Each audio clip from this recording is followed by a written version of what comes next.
What's going on, everyone? Talen here, and welcome to another Marvel Future Fight video. Alright, so we're going to be taking on Corvus and World Boss Ultimate in this one here. I have him at stage 19, and I'm going to be doing a 5 out of 5 clear. I never did that for Proxima that I can remember for the new World Boss Ultimate here, so if you guys want to also see a video on Proxima and on Black Dwarf, just let me know. I decided to do Corvus because I actually got him as my preferred world boss for today, so kind of wanted to record the 5 out of 5 clears, and then also to see if I get a little bit luckier on the drops if I am recording opposed to not recording, because before this I have gotten one book from Corvus. So yeah, very slow on the book drops because I'm up to stage 19, so I've done, I don't know, I've fought him like 25 to 30 times and only gotten one book out of those 25 to 30 times that I have fought him.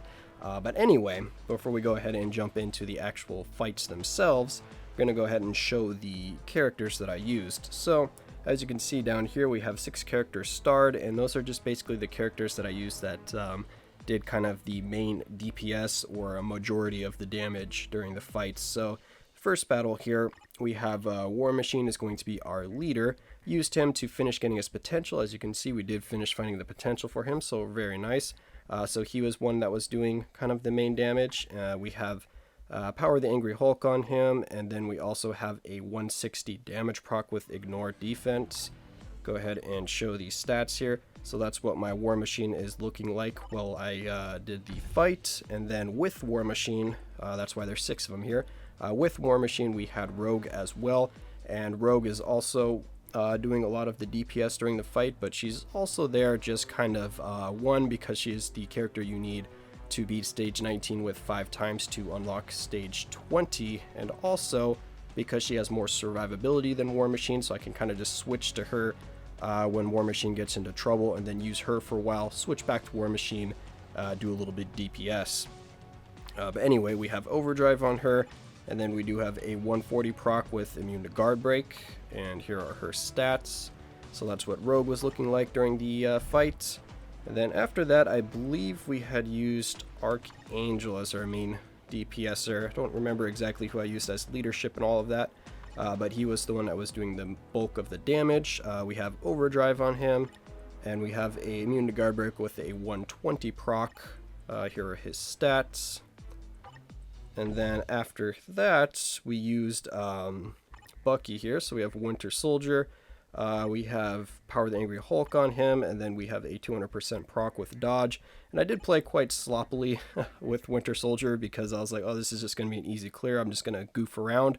As you can see, that put me in a little bit of trouble, kind of goofing off. You kind of have to take the World Boss Ultimate seriously because they will one-shot you, they will stun lock you, so yeah, you just got to be a little bit careful. And then after that, it was Scarlet Witch here. And I used Scarlet Witch because, again, this is another character I wanted to finish the potential on. As you can see, we did finish the potential. We have Power the Angry Hulk on her. We have a Recovery Mind Damage 200% proc. And go ahead and show off her details here. So that's what Scarlet Witch was looking like while I used her. And then, of course, the last one, we used X23 here. I wasn't sure who I really wanted to use for the last clear. I just was looking for another speed character, but I didn't really have any other speed characters with damage procs on them except for X23 here, so that's kind of why I decided to use her. But anyway, we have Power the Angry Hulk on her, and we have a 160 damage procs. Go ahead and show the details here. Alright, so that's the details. Well, let's go ahead and show the cards just in case so you know what my cards look like at the time of doing this. So those are the stats on the cards. So now that I've gone over the characters that I used and the cards here, let's go ahead and jump into the actual gameplay. Alright, so here we have the first battle. We have the War Machine leadership, we have Rogue in there as the character that we need to unlock the next stage, and then we just have Coulson for the extra damage. So as you can see, I have sped up the clips a little bit here just so we're not going to have a super long video. Don't want to keep you guys here for too long, since we're just going to be showing off a few clears here. But anyway, we have War Machine jumping in for a kind of burst DPS at the beginning there, because with that damage proc and his new Infinity War uniform, War Machine is going to be dishing out some serious damage.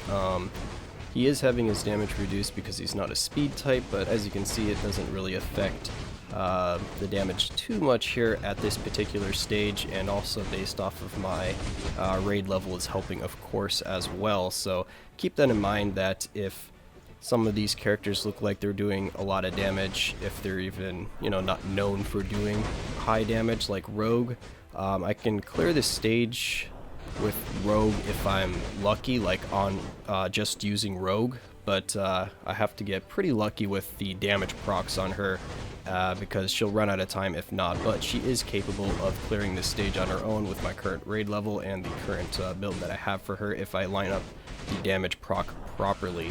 But anyway, we're just switching back and forth for War Machine and Rogue here, getting some damage with War Machine, and then we just have Rogue coming in kind of more for survivability because she can tank damage with the damage immunity on her 5th skill, and then of course she has the heal from her 3rd skill, which makes it quite tough to kill her, so that's why we're using her.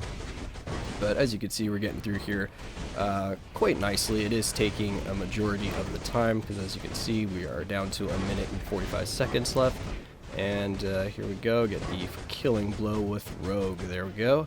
So that is going to be the War Machine and Rogue clear. We got War Machine, of course, finishing his potential, which is really nice. Next up here, we're going to be doing the Angel clear. So we're mainly going to be using Angel here. We have Elsa leadership, and then kind of Werewolf to get a little bit of a buff if I switch to him. I think I forgot to switch to Werewolf 1 or 2 times here. I can't remember for sure. But just, I was testing out Elsa's, yeah, see I did, oh no, I did switch to Werewolf. I was just testing out Elsa's damage a little bit there, as you can see, because she does do energy damage with the uniform. It wasn't very high, but it was still decent damage, and I do have a damage proc on Elsa as well. But Angel, as you can see, since a lot of his skills, despite being physical based attacks, they deal their damage in energy, or at least a portion of this skill is dealt in energy damage. So that's why his damage output is a little low here against Corvus, but I just wanted to kind of try out Angel and see if he could do this stage. And this was my first attempt, so I didn't have to do any kind of replays or anything like that. This is my first jump in with Angel here. But as you can see, if you get the 3rd skill up and you actually let the damage accumulation pick up a little bit, and then you use that 5th skill with the damage proc, you do see some pretty nice damage. But if you don't have that damage accumulation, even with the damage proc on the 5th skill, I'm not noticing a huge amount of damage against Corvus here. As you can see by the length of this battle here, it does take us the entire time to clear this stage. So Angel's a little bit of a slow clear, but he was able to get the job done.